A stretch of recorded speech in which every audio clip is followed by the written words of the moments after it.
महान राजा सम्राट अशोक द्वारा तथागत बुद्ध के करीबन 250 वर्ष के बाद जब तीसरी संगति हुई थी, इस तीसरी संगति में 84,000 बुद्ध विहारों का निर्माण कराया गया। बड़े बड़े जहां जहां तथागत बुद्ध के पदचिन्ह गए वहां पर स्तूपों का निर्माण किया गया। जहां जहां महामौगलायन सारिपुत्र जी पहुंचे थे वहां पे भी उनके अस्थि स्तूपों का निर्माण कराया गया। और यह रूप उज्जैन नगरी का सांची से होते हुए यह रूप हुआ करता था, जिसमें आपका सांची, उदयगिरी, सारूमारू, उज्जैनी एक रास्ता था। और ये क्रांतिकारी कार्य करके आज ने आप मेला करके ये तथागत बुद्ध के विचारों को जागृत करने का जो कार्य, महान कार्य किया, मैं आप सभी को इस मंच के माध्यम से सल्यूट करता हूं। और इसके साथ साथ में एक बात भी आप सबसे कहना चाहता हूं।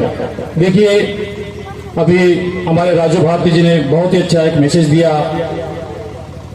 हम कम से कम भारतवर्ष में 25% लोग अनुसूचित जाति के लोग हैं। बड़ी जोशों से जय भीम कहते हैं, नमो बुद्धाय कहते हैं, नीला झंडा हम लहराते हैं, पंचशील का झंडा भी लहराते हैं।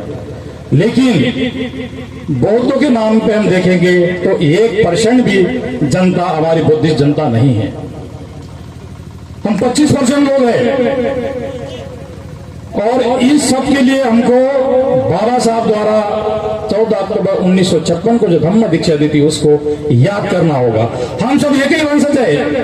ये जरूर है कि हमारे बौद्धिस्ट सम्राट बृहदत्त, जिनकी हत्या पुष्पमित्र शुंग द्वारा की गई थी, उसके बाद हमारे भिक्षुओं पर जो अत्याचार हुए, हमारे बुद्धिस्टों पर जो अत्याचार हुए, उस समय हमने मजबूरन एक गुलामगिरी पत्कार ली थी, गुलामगिरी स्वीकार कर ली थी।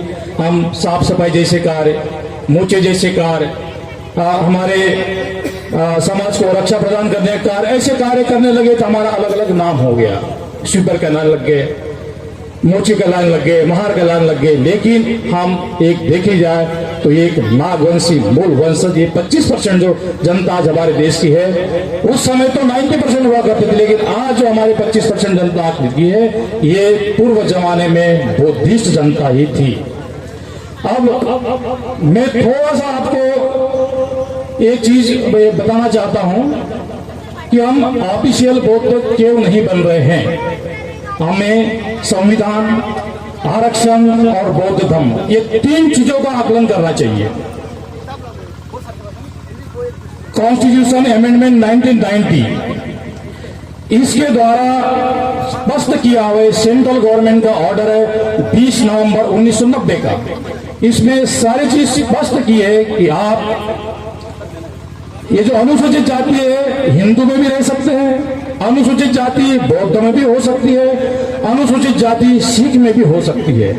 आप बौद्ध का प्रमाण पत्र प्राप्त करते हैं तो आपके आरक्षण पे कोई भी दिक्कत नहीं जाएगी। और इसी का अमेंडमेंट राज्य सरकार ने 4 मार्च 1994 को किया।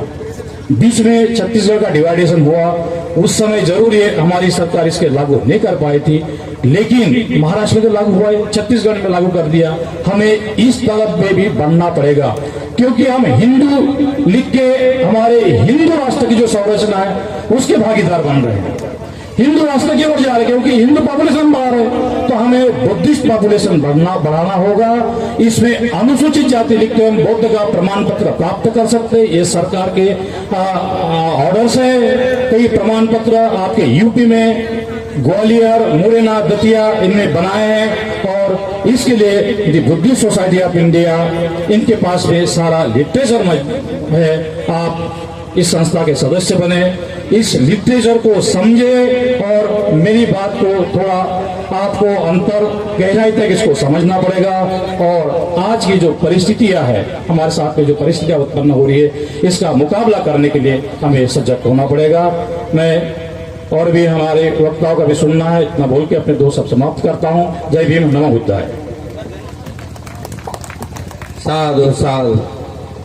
अब मैं हमारे भाई राजू भारती जी से निवेदन करूंगा कि एक वो भी अच्छी प्रस्तुति दे कि अभी भंते जी ने एक बुद्ध वंदना और त्रिशरण पंचिल जो कराया था वो था पाली भाषा में।